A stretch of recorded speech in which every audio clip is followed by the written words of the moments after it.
Let's dive right into this explainer. We're going to strip away all those social media filters today and look at the raw, totally unvarnished truth about building a business. I mean, if you've spent any time online lately, you've probably been absolutely bombarded with images of overnight success and easy money, right? But we're going to look at the actual source material from people who've survived the trenches to see what it really takes. Listen to this. The game of entrepreneurship is so ugly that if people knew upfront, very few would do it. Man, that hits like a ton of bricks, doesn't it?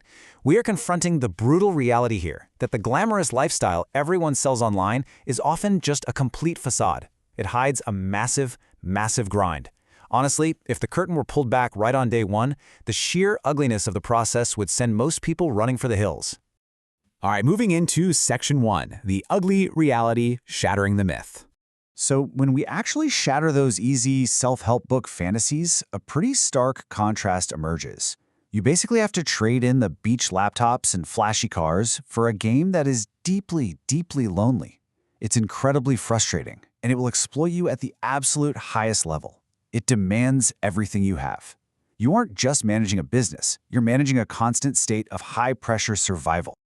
The crucial point here is that while unlike a normal job where you might be able to hide a flaw or two behind a manager or your team, business is absolutely ruthless. Just imagine waking up one day and suddenly having 50 of your personal and professional weaknesses exposed all at once. Yeah, 50. In entrepreneurship, there's literally nowhere to hide. The world holds you entirely accountable for every single one of those flaws, and fixing them falls entirely on your shoulders. I actually love this analogy from the sources. It's like working out, but you can't take a day off. Think about it. When you work out, you get rest days to let your muscles recover, right? But in business, you constantly have to recreate yourself or you lose. It is exactly like exercising relentlessly without ever, and I mean ever, being granted a single day to catch your breath. The market never sleeps, and your competition is always moving. And this is especially true in those critical first 2 to 5 years. Believe it or not, early success can actually be incredibly dangerous. Let's say you have a massive win. You make $1 million in a single month, and you start feeling a little cocky. Listen, even a subtle look away, just a momentary lapse in focus or a brief flash of arrogance can get you completely wiped out. That is all it takes. One distraction, and it's game over. Okay, so let's move to Section 2, the practical path, grounding the hustle. So how do you even get into this game when the stakes are that high? Well, the most grounded advice drawn from our sources is highly practical. Do not quit your day job right away. Everyone should really start with a part-time side hustle. Whether that's affiliate marketing, getting your real estate or insurance license, or honestly just selling products out of your garage. The key is dedicating a really disciplined 10 to 15 hours a week while maintaining the security of your primary job. It lets you test your tolerance for the grind without losing your shirt. Now, as you grow, you'll realize entrepreneurship is incredibly multidimensional. Building a side hustle that brings in 50 grand a year is highly attainable for almost everyone who puts in the work. Scaling to $1 million a year? Still a realistic target for a dedicated founder. But the game completely changes, and I mean it requires an entirely different paradigm when you start aiming for $100 million or $1 billion a year. Take $10 million, for example. Why is this specific number so interesting? Because it is a uniquely difficult milestone to reach. The data shows that a huge portion of entrepreneurs get hopelessly stuck somewhere between 1 and 5 million. Breaking through that wall to 10 million requires an entirely new set of skills and a completely different operational mindset. So how do you push through those massive barriers? Well, your actions will only become fluid and effective if you establish crystal clear outcomes for absolutely every area of your life. And we aren't just talking about revenue goals here. You need absolute clarity on what you want for your kids and spouse, your friendships, your spiritual health, and your exercise routine. When your why is that deeply defined, the daily actions required to get there just become second nature. That brings us to Section 3, the ultimate reward. Why tolerate the pain? Seriously, why endure this relentless, isolating grind at all?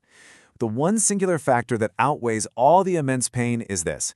You have to be deeply driven by the ability to have absolute choices and total control over the kind of life you want to live. If you don't care about control, the pain will literally crush you. But if you crave the freedom to write your own script, the reward far outweighs the suffering. But what does that control actually look like in practice? It's not just about buying flashy things. It's about the lifestyle choices, like putting your kids in the absolute best private schools, living in highly secure communities with total privacy. And arguably even more importantly, it's about expertise access. You get to surround yourself with top-tier attorneys, elite CPAs, specialized protection, and the absolute best money managers. You are essentially buying a highly insulated, premium version of reality. Furthermore, you unlock what might be the greatest perk of the whole shebang, the ultimate freedom of association. You are no longer forced to work with people you don't align with. You gain the power to choose who you spend time with, surrounding yourself strictly with people operating at or far above your own level. You get access to rooms and networks that actively elevate your thinking. Let's look at Section 4, Amateur versus Professional, the differentiator. So what separates the people who achieve these massive rewards from those who eventually quit and go back to a standard 9-to-5? Let's look at a practical example of the unseen effort required to succeed, like running a successful podcast. Think about the immense discipline it takes to do this on top of having a family and running another business. It requires an exhausting, totally unglamorous grind behind the scenes, finding and booking the right guests, deeply researching topics, prepping questions, and churning out content consistently, day after day without fail. And here is the ultimate differentiator. An amateur is basically just winging it, hoping for a lucky break when motivation strikes, but a true professional? A pro is an individual who will put in the exhaustive, relentless effort to be prolific simply because the outcome matters to them on a profound level. They don't rely on feeling good, they rely entirely on their discipline. If you're truly a professional, and you're that intensely driven by the desire for choices and control, you'll tolerate any pain. You'll fix those 50 exposed weaknesses. And when you operate with that level of relentless clarity, the world better get out of your way, because you're going to get exactly what you want at whatever level you desire. We've stripped away the myth today. We've looked at the reality of the 50 exposed weaknesses, the crushing loneliness, and the absolute lack of days off. But we've also seen the unbelievable leverage and freedom waiting on the other side. So as we wrap up this explainer, I'll leave you to think about this final question. When you strip away all the filters and look at the raw truth, is the pain of the grind truly worth the ultimate power of choice?